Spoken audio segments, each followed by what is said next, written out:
Hi, I'm Leigh-Chantelle from VivaLaVegan.net, and I get asked all the time, how come you look so good for a vegan? And I just say it's what goes into your body that matters. And my friend Jodi wanted to know what my daily intake is so that I can share this with people. So I'd just like to go through a few basic things that I enjoy to eat, and hopefully you might get some ideas as well. Of a morning, I like to start with either a vegetable juice, like a freshly squeezed vegetable juice that I make in a juicer, or I start the day with just some lemon juice with some warm water and boiling water. And I like to have my own mixed muesli that you can put rolled oats in it, some puffed amaranth, brown rice puffs, puffed quinoa, mixture of dried fruit and nuts, and anything else that you like in your muesli. And I normally like to soak that beforehand or overnight as well, so that you can digest that better. And I like to have that with brown rice milk. I prefer brown rice milk to soy milk. Lately though, since I've been in Portland, Oregon, I attended the Viva Vegan Con, which was the first vegan bloggers conference that I spoke at.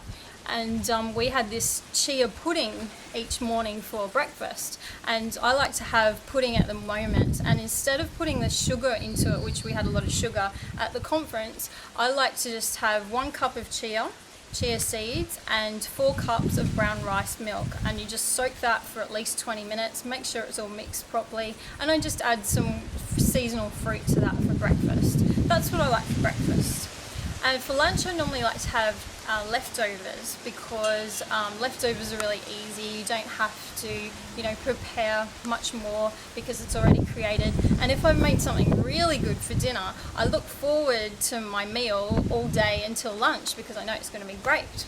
So and also other things that are easy to make are some salads, like a good kale salad, and some rye bread, some spelt bread, or some gluten-free bread with avocado and a sprinkle of cayenne pepper I like, and you can also put some soy cream cheese on that.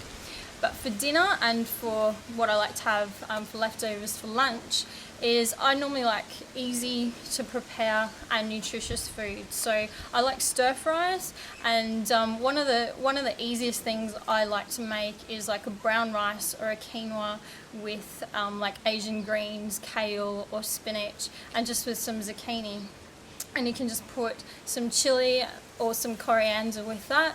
And another sauce that I like to make at the moment is the Bragg's, which is like a soy sauce, and combine that with some yeast flakes, some savoury yeast flakes, and that's really nice. Another thing you can make with grains, because I love quinoa, a bit obsessed, you can make red, white and black quinoa and combine that with amaranth and brown rice. And this tip I got from my friend Lam, who runs my favourite restaurant in Sydney called Nourishing Quarter, and that's in Redfern. And he makes this mix and he puts it with everything that he makes in the restaurant. And this is really great. You put one cup to 1 cup of each of those grains and cook it all together. And that's really beautiful to make. If I'm making food for people to come over, I like to make something that is really colourful, something that's really nutritious, and I like to make quinoa just to get more people to have quinoa. And I also like to make non-vegan things vegan. So if you think about spaghetti, if you think about pastas, if you think about lasagna, pizza, things like that that are easy to prepare and a lot of people haven't had a vegan version of before, and they're really easy and nutritious to make. And I like to have nutritious foods, I like to have healthy foods, but I do have a sweet tooth, so I like to follow with something sweet. And I normally try to have raw sweet things or something that's healthy, but after 15 years of being a vegan, when I first became vegan, it wasn't that easy at all to get as many of the vegan options that we have for desserts now. And I really like vegan cheesecake and ice cream. So other than my reality TV, sugar is my biggest vice. So they're the things that I like to eat and consume. I hope they've given you some tips, and you can see VivaLaVegan.net for recipes and more information.